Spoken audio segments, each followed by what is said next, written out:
Vous avez la parole, Monsieur Evart. Merci, Monsieur le Président. Chers collègues, nous le savons tous, le monde entier fait face à une crise sanitaire sans précédent due à la pandémie du Covid-19.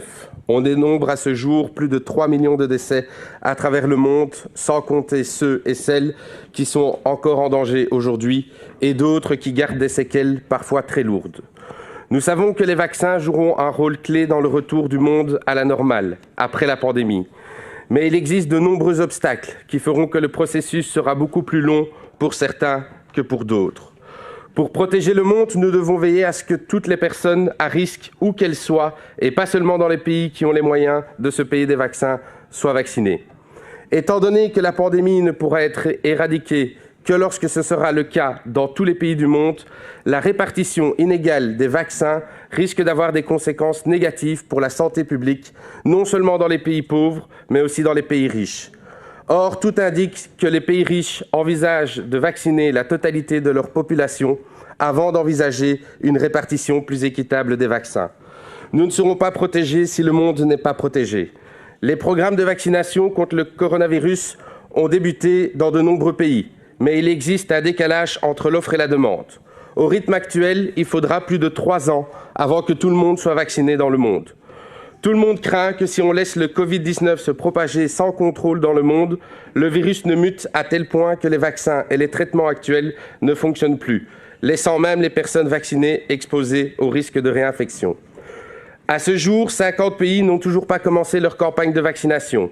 Le nationalisme vaccinal pousse les populations des pays les plus pauvres à la queue de la file d'attente. De nombreux pays riches achètent des vaccins dans le cadre d'accords bilatéraux avec des firmes pharmaceutiques, mais bien plus que ce dont ils ont réellement besoin.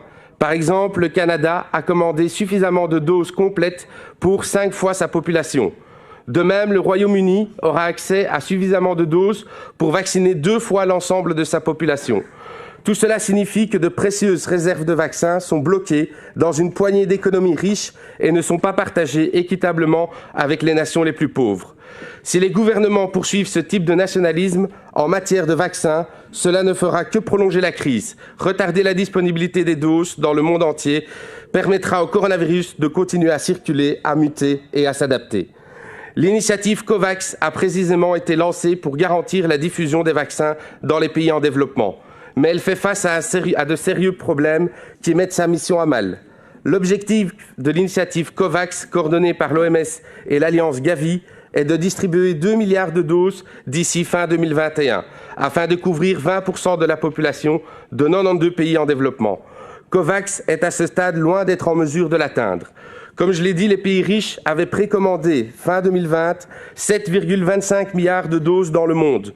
Cela a comparé aux seulement 700 000 doses pour COVAX, qui estime avoir besoin de 4,9 milliards de dollars pour financer de financement supplémentaire aux 2,1 milliards déjà mobilisés. Ce partage des vaccins se posera aussi en Belgique. On entend déjà certains vouloir vacciner les enfants en Europe. Mais est-ce la priorité au niveau sanitaire? Ne serait-il pas plus préférable, dans un premier temps, d'envoyer plus de doses dans le système COVAX pour permettre à d'autres pays de vacciner prioritairement les personnes les plus fragiles? L'absence de coopération multilatérale aura non seulement de graves conséquences sanitaires, mais aussi économiques et sociales dans les pays en développement comme dans les pays développés. Dans un monde interdépendant où les différents pays sont interconnectés, il est vain d'espérer répondre à un enjeu mondial sur le dos de ses voisins. La pandémie Covid-19 représente un test de solidarité. Une autre solution est d'augmenter la production. Pour cela, nous avons besoin du partage de savoir et de savoir-faire.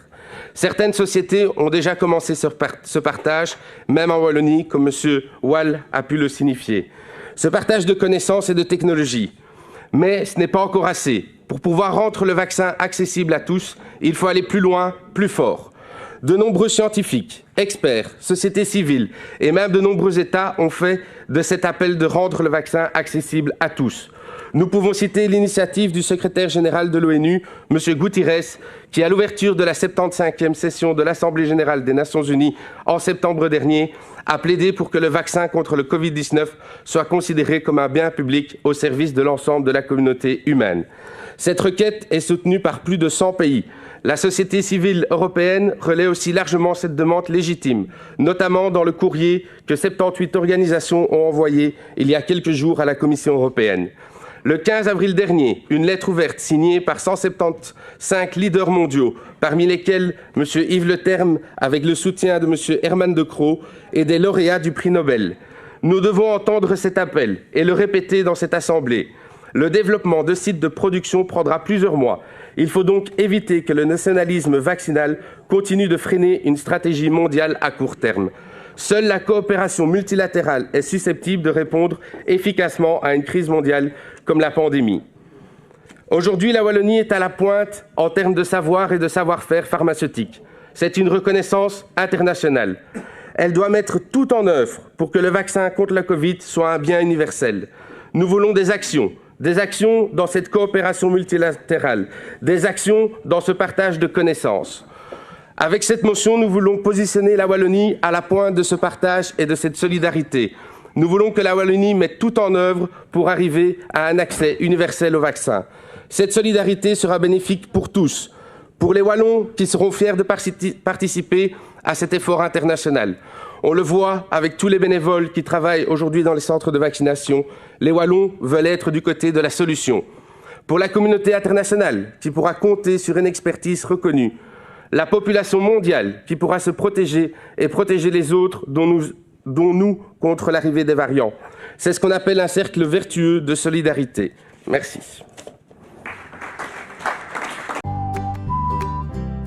Si vous voulez en savoir plus, suivez-moi sur les réseaux sociaux ou sur mon site internet laurentevard.be.